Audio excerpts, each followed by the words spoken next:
Hello, welcome back to Armchair Armory, and apologies for those of you that tune in that there wasn't a match reaction to the Southampton game on Saturday.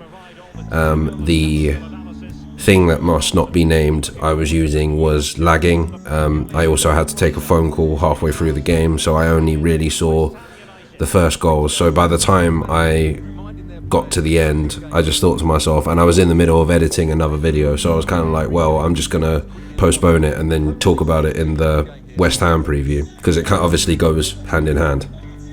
So from what I've seen, or from what I remember, the first 15 minutes of the Southampton game were ish, to be frank. It felt like it was going to be Everton all over again at some point. You know, Southampton had a lot more of the ball. We couldn't deal with their press very well. We then scored for a brilliant goal playing out from the back along the right hand side. Ramsdale into, I think it was Ben White into Tomiyasu into Saka crosses across the box, volleyed in by Lacazette. So we're 1-0 up. A few minutes later, 2-0 up. Attack on the left hand side from Tierney. Tierney tries to cross the ball in, it comes back off of the defender. Tierney then heads the ball back into the box. It lands for Ødegaard, who heads his first goal, and that's 3 goals in 3 for him. The third goal I didn't see, so I had to watch it on the highlights, and that just looked like a corner from Martinelli, and Gabriel beat everyone to the header, 3-0. So it finished 3-0 to Arsenal. And from what I saw, it was quite a dominant performance. Like, it was the kind of performance I expected in a way. Like, I had a feeling that after the 2 losses against United and Everton, that in this game would be the game where we'd put in a performance.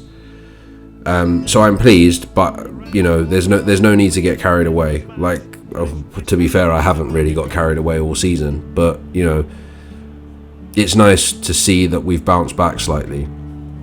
The real test will be against West Ham on Wednesday. So yeah, West Ham. So I think their last game was, as I'm recording this on Sunday. I think their last game was a couple of hours ago. West Ham are 4th at the moment, are they? So yeah, they drew 0-0 with Burnley at Turf Moor. And I didn't see the game, so I'm not sure how well they played. But this is a really good opportunity. We've now won this game, and we go into the game against West Ham on Wednesday with a bit of confidence. Obviously their last big win was against the league leaders Chelsea. I think Chelsea is still, Manchester City are top of the league now, but anyway, so at the time they were league leaders.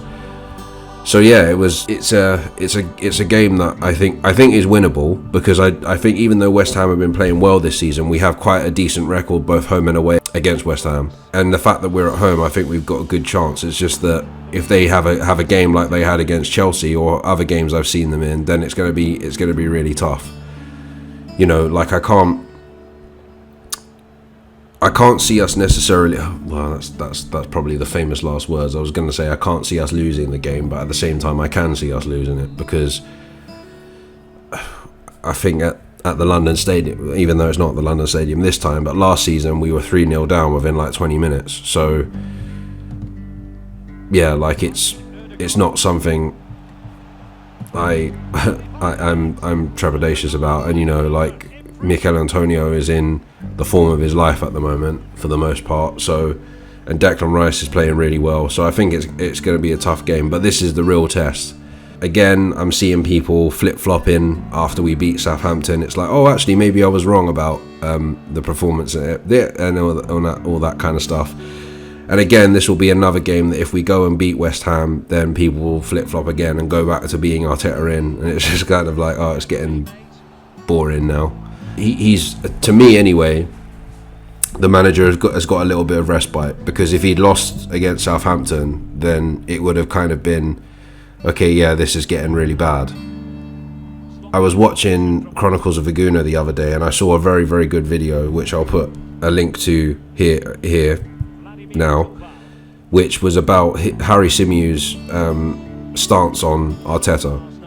And he said even though he wouldn't pull the trigger now, the club should be thinking about who would come in to replace him. And I don't think that's a bad situation to be in, because at the moment we're in this Arteta cycle of where, you know, it starts off with the fans being against him, then we win a few games and people start thinking that we're going to get top 4, and then the same thing happens again. But if we continue doing that, and maybe it gets worse at the point where we're losing stuff, then it might be a good idea to start feeling out and seeing who's out there, who's available, and who'd be interested in taking over. I know it's a bit housey, but like at the end of the day, you've got to do what you've got to do. The problem is that after Unai Emery, it took us like a month to find someone. We had Ljungberg come in, which, you know, wasn't really very inspiring. I mean, I didn't really take Ljungberg's game seriously, to be honest, because I knew that, you know, he'd not had long with the players and that kind of stuff. I didn't really see him as like a Ljungberg. I didn't see his tenure as an error because he was only there for like 3 games. But I do think that we did take a lot of time to decide whether it was Arteta as the first choice or not, but it did take us a long time to get that sorted out, which meant that, you know, preparation was slow going into the rest of the season. But in general, you know, like, it's a respite at the end of the day. Like a good performance and a 3-0 win, you know, people will say, well, Southampton are a team we should be beating, but like every team is difficult in the Premier League nowadays, so it's not as straightforward as we should just roll these teams over. The microphone keeps going everywhere. So yeah, like it's not as simple as that, really. I think we should win this game, so I'm going to predict 2-1 Arsenal. There's something I forgot regarding the Southampton game. So apparently, Aubameyang was omitted from the squad because of a disciplinary breach or something like that, according to Arteta. And obviously the mainstream media have picked this up and run with it and have started trying to manipulate people to believe that there's a problem between Aubameyang and Arteta. You know, the kind of mainstream fan media has started saying that, trying to purport ideas of Aubameyang being stripped of the captaincy and all this kind of stuff.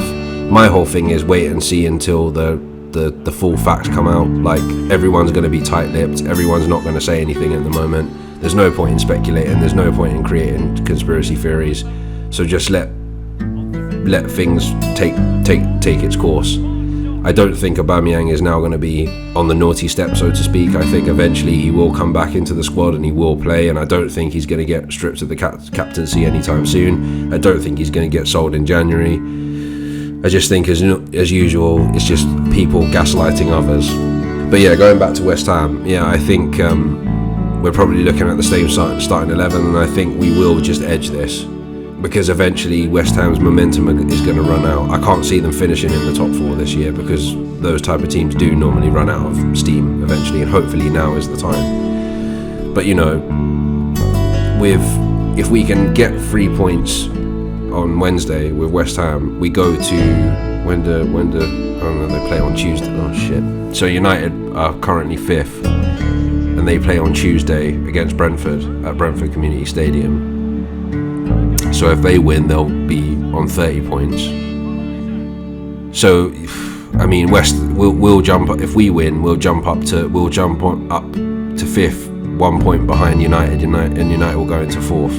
We're in there, but I don't think that this is the be all and end all. I don't think we are going to finish in the top 4 this season. I think at a stretch it will probably be top 6 if we continue. If we cut out these kind of bad performances, which I'm not sure is likely. It's not realistic to think that way. I think that we will probably finish in the top 6.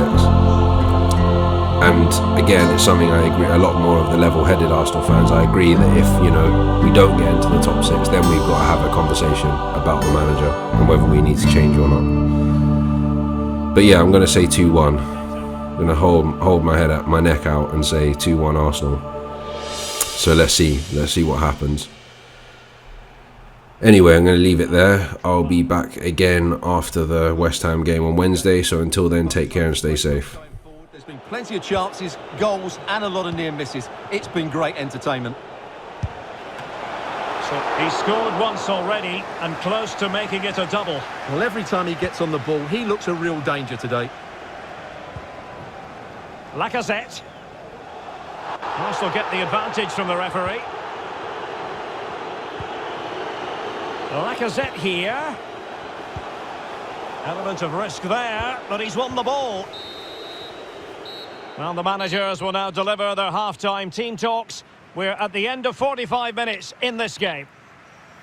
You certainly have got to give this man high marks for his work up to this point, Stuart. Well, he's certainly got his team back into this game with that goal, because up to that point, they hadn't played particularly well. I think he's had a decent first half, but he'll be looking to build on his goal in the second 45.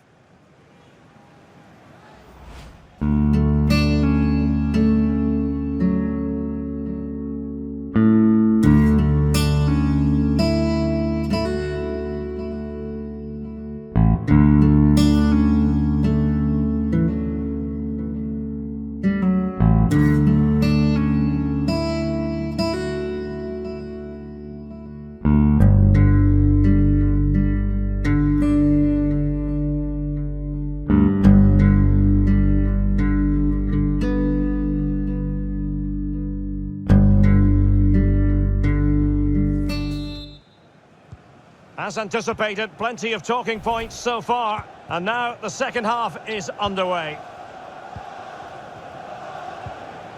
Partey.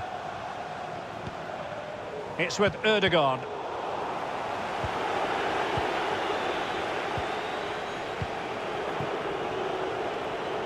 In possession, Bowen. Soucek.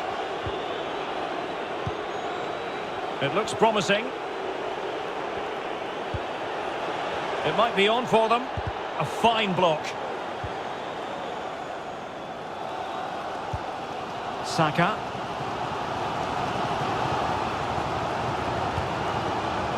Well, nicely cut out.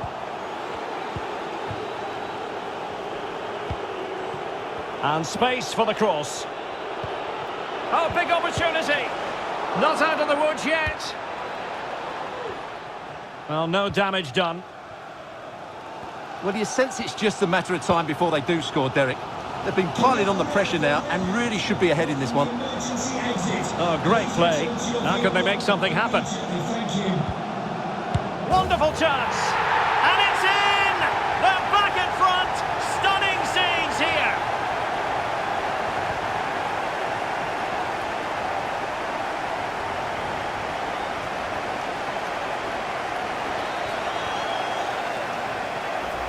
Well, here it is again, and the pace in which they break forward is devastating. It's so hard to defend against, and the finish is just as good.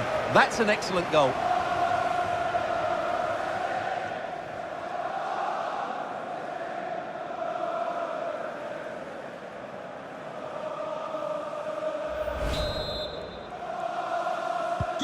We might well learn a lot about West Ham and their attitude in the aftermath of that conceded goal.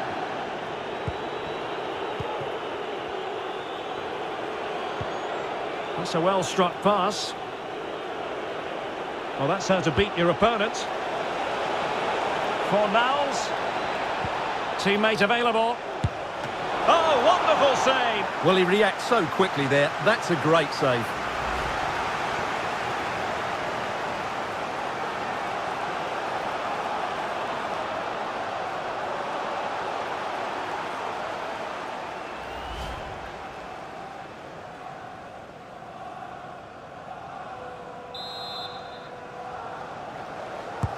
So the corner played into the box. No trouble at all as far as the keeper was concerned.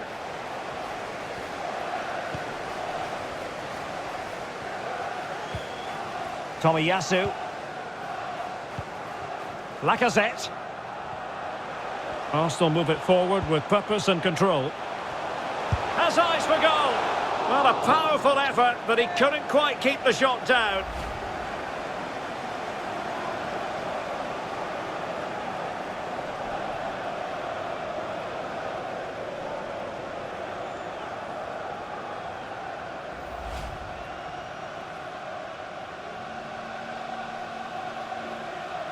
Well, they are committed to making the substitution here.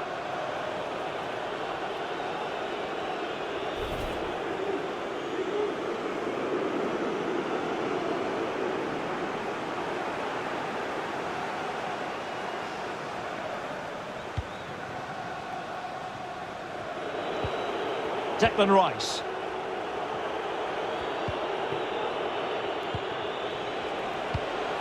Still trailing, but they're upping the pressure. Vlasic. Well, the bar can be the goalkeeper's best friend.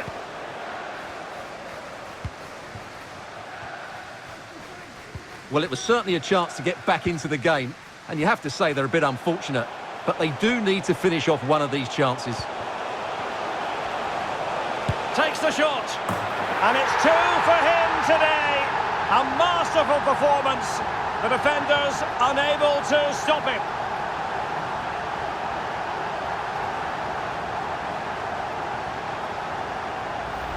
Well, here it is again. He hits this so sweetly, doesn't he?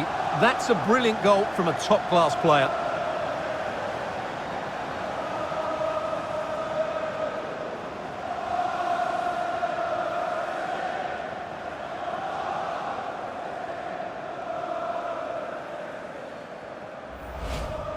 So making the substitution now.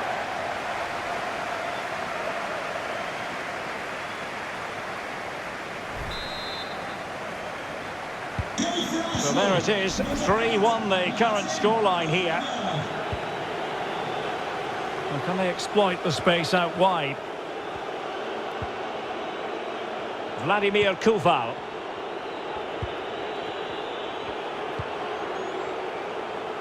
Ogbonna. Here is Zuma. Declan Rice. Definitely look as though they want to make this move count. And the keeper has possession of it.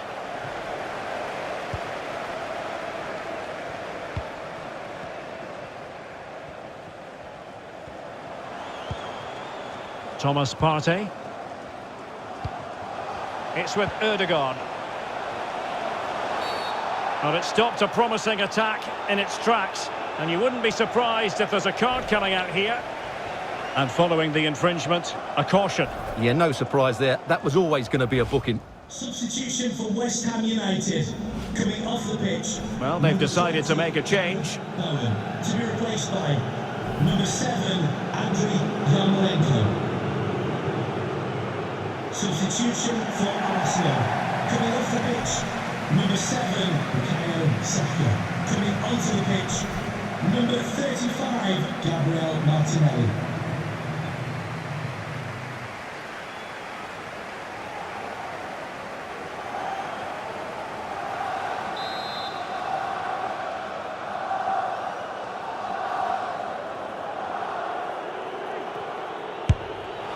And all the credit in the world must go to the keeper for getting both hands on it.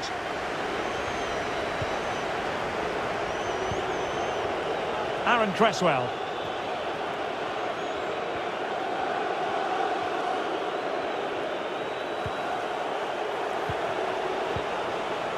Vlasic. It's with Yarmolenko. Well, danger here as well. Somehow the goalkeeper got to it.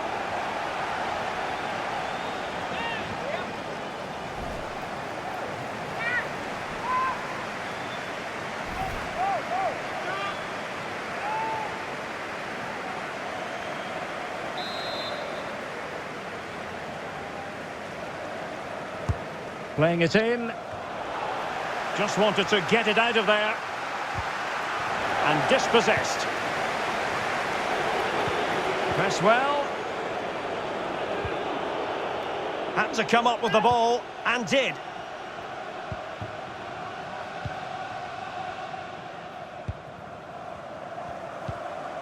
Martin Ødegaard. Martinelli. Oh, he looks threatening. Takes it on. Oh, a save right out of the top drawer. Super stop.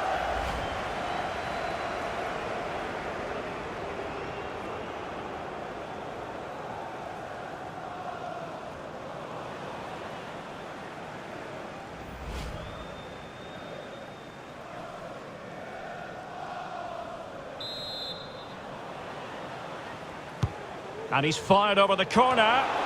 A decisive clearance it was.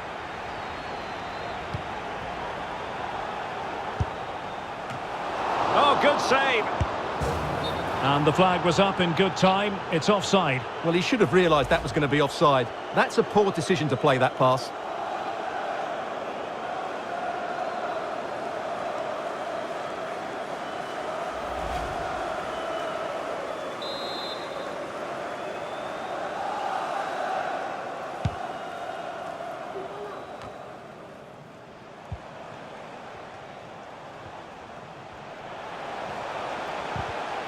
Well, they have the ball once more. Counter-attacking, very much an option.